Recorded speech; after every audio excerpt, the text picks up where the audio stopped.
want to share very briefly about my personal struggle.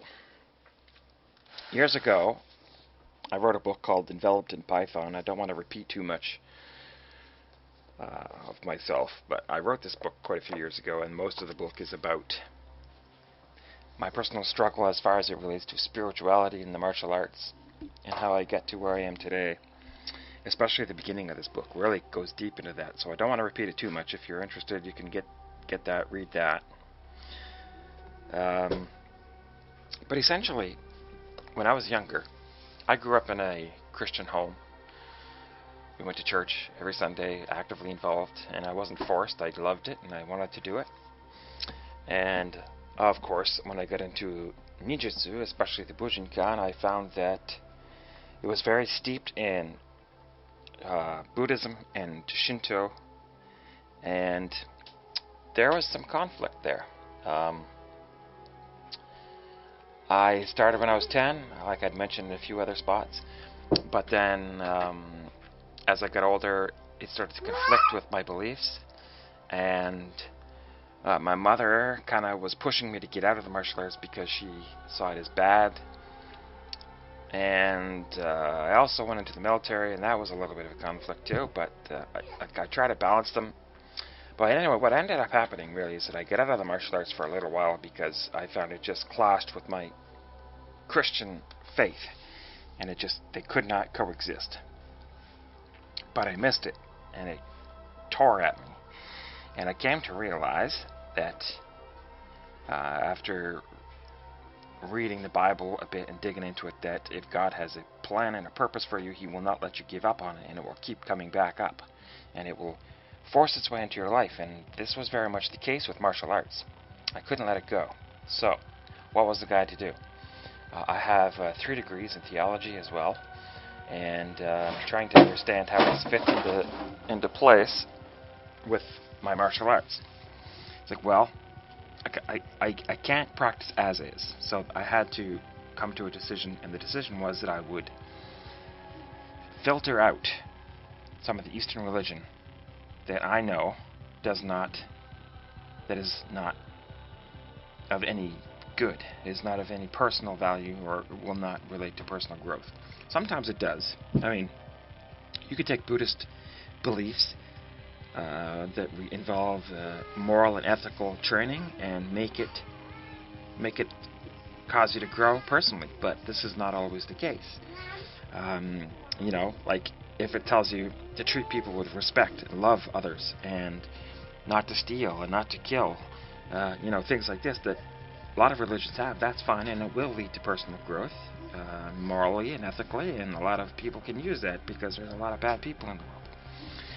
But my personal Christian faith said that there's more, and that was a problem, such as the bowing in and the bowing out procedures in Bujinkan classes was problematic. The chanting, the clapping, the bowing to pictures on the wall, bowing to altars that the Japanese do, different, little things, nothing too serious. And I had to basically come to a decision. I struggled for years with this, saying, man, I really love the martial arts, I want to do it so badly, but I was inundated all around with people telling me I shouldn't do it. And then some churches that I went to said that martial arts are wrong and they're bad.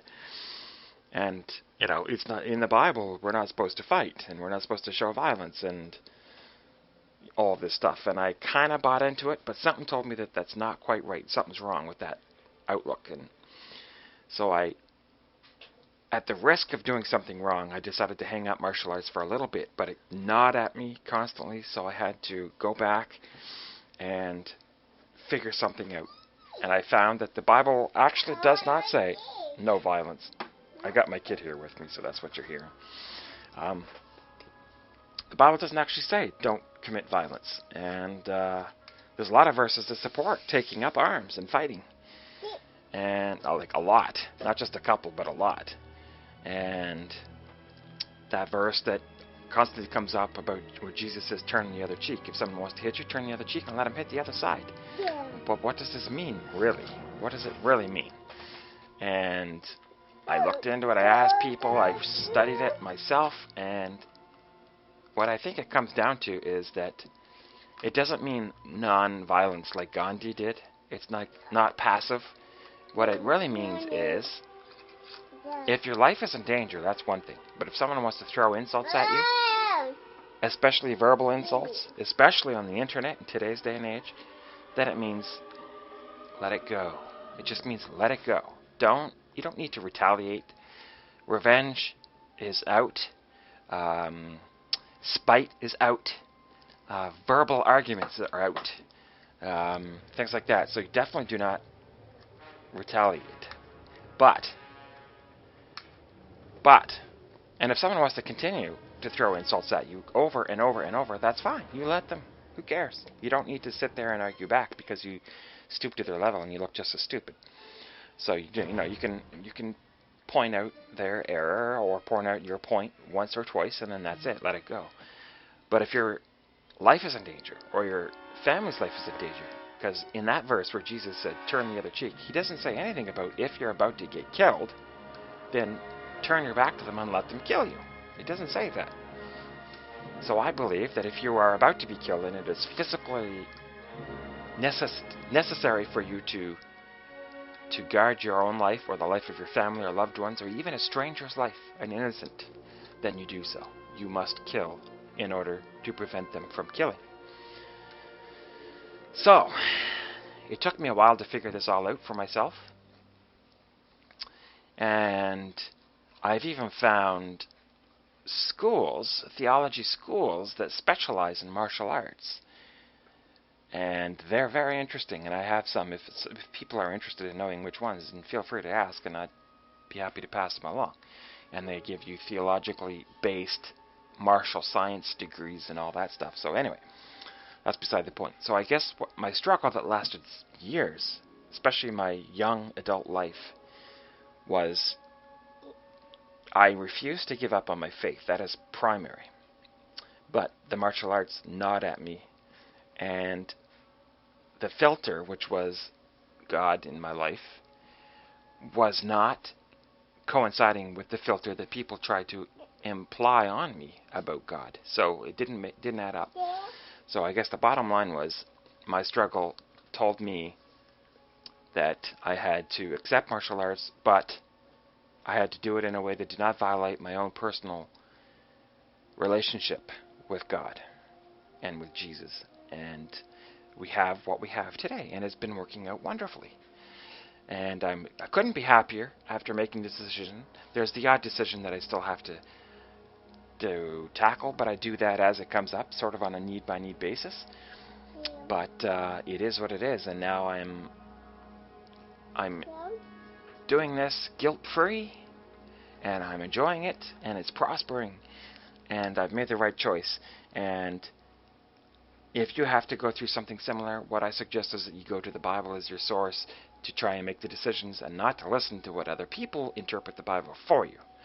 Because just like if you go to a church and you're sitting there listening to a sermon from a pastor, you don't take his word as the authority. You learn from what he has to say, but you must always put it against the Bible to see if it adds up and makes sense, because the Bible is the authority, not the pastor or the priest or wherever you go, right? So the same thing here. Hatsumi or any of the great martial artists can teach you things, but you must always put it through your personal filter, and you cannot rely on the filter of others, because people do make mistakes and we do get things wrong. So I am at peace with my decision now, and that is where I stand, and you should always put it through your own personal filter as well, and you will be at peace too. So that's where I stand in my own personal struggle. So thank you for listening, and if I ever have more information, I'll pass that along. And if things develop in my life, I'll pass them along as well, because knowledge, well, as you know, I was going to say knowledge is power, but as Tony Robbins said, knowledge isn't actually power. It's the application of knowledge that's power. So you can know all the things in the world, but if you don't put it to use, it's of no value to it at all, right? So this is it. I'm passing along what knowledge I have. Now it's up to you to put it into use for your own personal growth. So thank you, and continue watching. Thank you for subscribing and listening to my humble knowledge that I have to pass along, and we'll see you next time. Thank you. Arigatou gozaimasu.